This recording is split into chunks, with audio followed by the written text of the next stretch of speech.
And I'll go back to the top of this. So, yeah, so our group is called Safecast, and I'm calling this talk "Open Data from Fukushima to Ukraine." And our project started really the day after the Fukushima disaster, the day after 3/11 in 2011. And I guess a lot of you were here in Japan, in Tokyo. Maybe some of you were even in Fukushima. It was a really shocking event, and the lack of information was critical. The fact that people on television, they didn't know what's going on. The government people didn't know what's going on. TEPCO didn't know what's going on, and there was not enough information available. And our project, our idea was to respond by helping people measure on their own. And we quickly put together like a team of hackers at Tokyo Hackerspace and started to develop mobile radiation detectors. We call them B-Gaigi, B because it looks like a obento. And this one is called the B-Gaigi Nano. And it was like the seventh device. And we're just doing very rapid iterative design and testing. So in 18 months, we developed 7 different units. And it's very effective. It has a built-in GPS, data logger, very industry standard Geiger-Müller tube, so it's a Geiger counter. Everything's open source except for like a tube and the battery and a few other things. We wanted to make it as open as possible. And basically how people use it is you put it on your car, you walk around, and you can take the mini SD card and upload it that way. We also have Bluetooth modules to do it directly to a smartphone, and it really took off. We designed this as a kit. Before we got to this unit, we were making them by hand, and that was a real limit to how many we could make. But when we made it as a kit, then suddenly people all over the world were buying it online and building it. And before long, we had data from over 100 countries. Now it's over 120 countries, and this is all volunteer-based. So we learned. I mean, one of the things is initially we thought the hardware, and the coding would be the tough part, but the people part is the hard part, right? And that's something that we've learned a lot. And I just to give you a little bit about my background, I'm not a scientist. I'm from America. My background is art and architecture. In fact, I did my graduate work at Todai in architecture, finished around 1995. Taught universities, still teaching and stuff. But when the disaster happened, I learned. I'm a researcher, so my role is lead researcher. Anyway, this is a screenshot from our map. So what we have done is made an infrastructure where anyone can gather their own data and then upload that data, put it in the public domain. So we don't think we own this data. This is public data. And again, it's totally open. Nobody needs any permission to download it or to use it. And we just passed a 200 million data point mark back in February. So we have over 200 million data points in our database, which is a big database. That's really big. And of course, we're thinking a lot about, the main issues. One of the biggest issues is, of course, the social side. I mean, the safety, health with radiation, these are key issues, but social, what do people think is happening? Do they know what's happening? Are they informed? Are they consulted? This is a clear thing. And so, of course, it's very reasonable when something like a disaster happens or anything in the news. It could be, this, hack of data, for the war, or it could be, coronavirus. It's very reasonable for people to say, is this data trustworthy? How do I know this data is trustworthy? So we think a lot about trust. And our experience when we started measuring radiation, and again, none of us had done this before. We assembled a really good team. It had some very good experts, engineers in it, very good coding people, very good, other specialists. But when we started to interact with like government and official institutions, we saw they were all this way. They were all centralized, top down, and gathering a lot of data with no standardization actually in the devices, which there's scientific protocols, of course, which, is very carefully calibrated and they're all licensed, but they couldn't do a thing to really help people after that accident. They were not prepared. And our approach, is very different. Our idea is the B-Gaigi is a massively distributed sensor system. There's thousands of these out in the world. They are all identical in performance and specifications.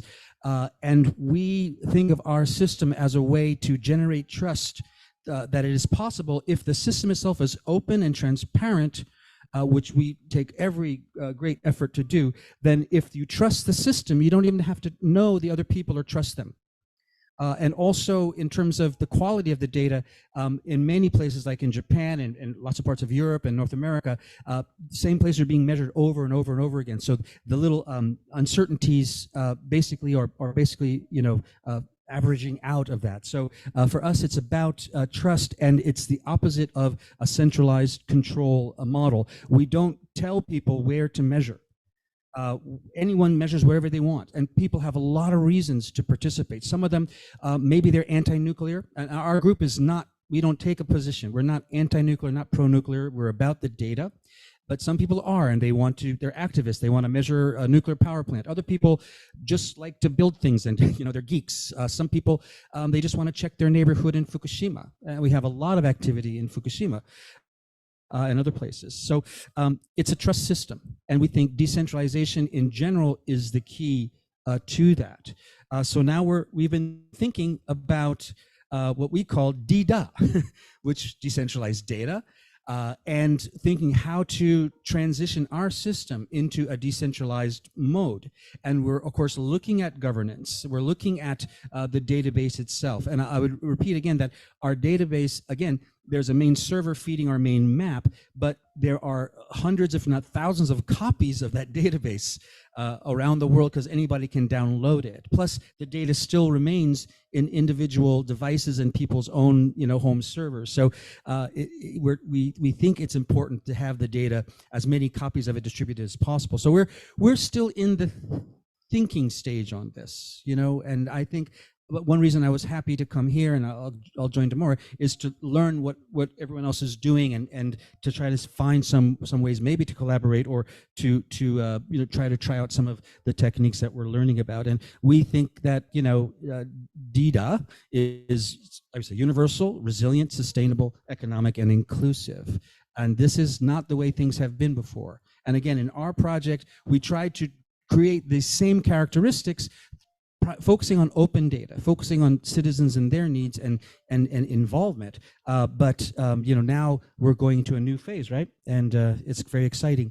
So one thing that happened last year with us is we are measuring all around the world, and when the Russian army invaded Ukraine, especially Chernobyl, this was a real kind of let's say a crisis. We again found that here's another nuclear crisis happening 12 years after Fukushima.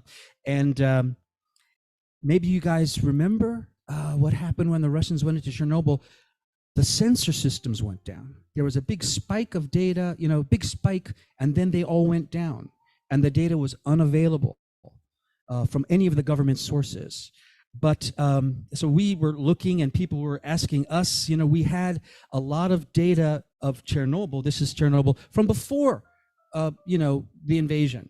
People would go, journalists, scientists, researchers, even tourists would go and measure around in Chernobyl.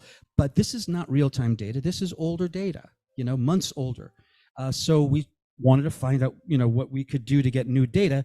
And it turned out that there was a group in Ukraine, an environmental NGO. Their group name is Save Dnipro, and they had a website and an app called Save EcoBot, and they had the data. They had been scraping that data constantly for over a year, and this volunteer NGO were the only people who had radiation data for Ukraine and for Chernobyl after the invasion, which was amazing. So we got in touch with them. It's like, oh yeah, we know Safecast. And so we started to talk and figure out what we could do together. And of course, you all remember Russia attacked the Zaporizhzhia nuclear power plant. I was up late at night watching this on YouTube. It was crazy. This is still going on, this problem with Zaporizhzhia. And people need to understand that promoting fear is the goal here on the part of certainly the Russian government, Russian military. It's an information war. And of course, Ukraine does its own information war as well. And our question is, how can we respond? And not surprisingly, we think it's by providing trustworthy data. So we're looking at what else we can do. So we started a project called Be Geigis for Ukraine.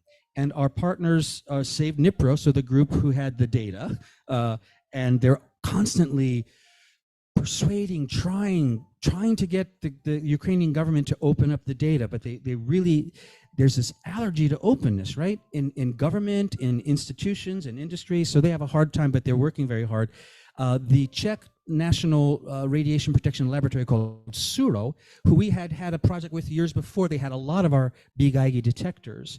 And then the Chernobyl Radiation Ecological Biosphere Preserve, which has researchers who are introduced. So we made a project called BGEIGIs for Ukraine, and basically the department head from the Czech laboratory in Prague brought a box of like 8 detectors to Berlin on the train and gave them to a humanitarian group who then drove them through Poland into Western Ukraine, and then the NGO picked them up there and distributed them both to researchers in Chernobyl and then to other people who were driving in Ukraine, particularly humanitarian people. And this is our partner, Pavlo Kachenko.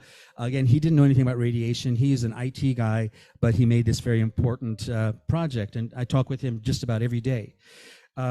So, you know, the Russians pulled out of Chernobyl beginning of April. Finally, people could get access, and there was a lot of news about, you know, the Russians were digging trenches and were they dying of radiation poisoning and stuff. And one of the cool things about this war is the amount of geolocation that's going on, so-called OSINT, but, you know, a lot of open source information.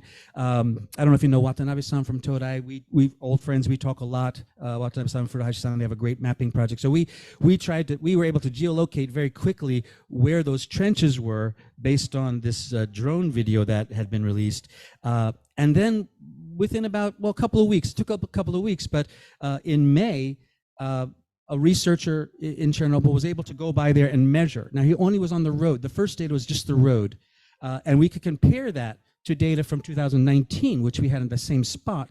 And at least we can say, well, there's no big change, at least there on the road. And of course, right where they were digging, it is higher.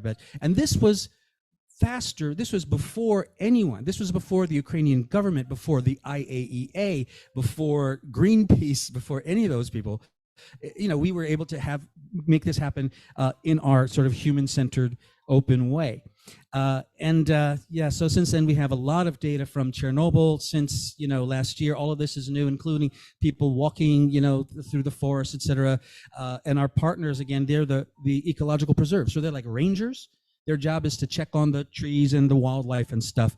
And before long, we had 300,000 data points, and we have more than that now. And this is our BGEIGI unit on the window of the Ranger's four-wheel drive vehicle in Chernobyl.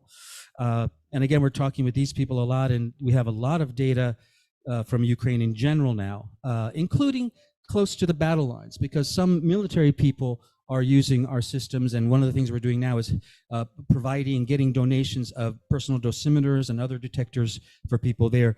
But the big issue for us is to provide real-time sensors. Again, these are mapping sensors. You go around, it makes a snapshot at one point in time, but we also have real-time sensors. This is our newest model. It's called the RadNote. It's totally wireless, totally self-contained, solar powered. It has something called Note Card, which is a cellular modem prepaid for like 10 years, can work in like 100 different countries. So we were able to send a beta unit, which is now in Dnipro, and then we're sending more units. But we want to get some detectors close to the power plants that people are worried about.